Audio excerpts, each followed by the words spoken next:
Empathy is defined as the ability to share someone else's feelings or experiences by imagining what it would be like in that person's situation.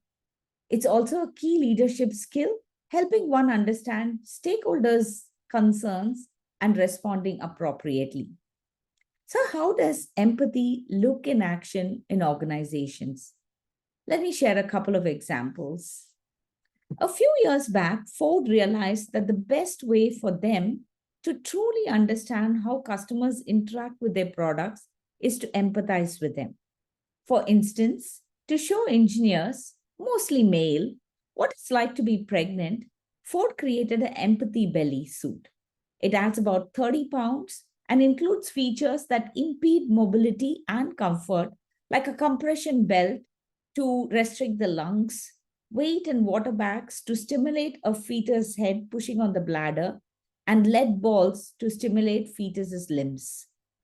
They also created a third aid suit, which hints at the needs of elderly going through, say, eye impairment because of eye diseases, acoustic earmuffs to mimic hard of hearing, and bandages and braces weighing all about 22 pounds to restrict movement. Strapped into these weighted suits, auto engineers are instructed to get into the car, put on a seatbelt, adjust their mirrors, turn on audio controls, change the radio, and experience all the challenges and physical limitations that pregnant women and elderly drivers do on a regular basis.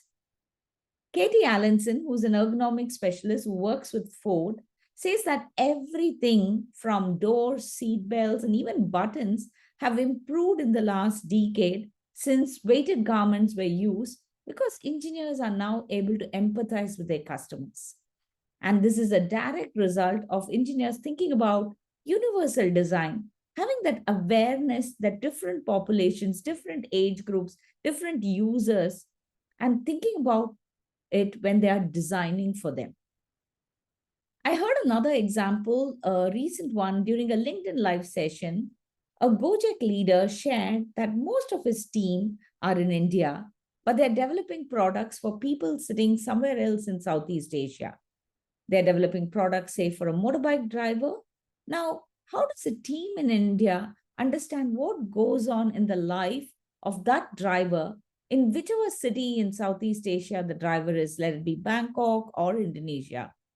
So they created a virtual reality situation. So you could be sitting on the motorbike with the driver and drive around the city. And that gives a sense of understanding of that consumer, but in a very playful kind of a way. So it's a simple idea applied in a way that the developers of Gojek could understand the consumer at the other end.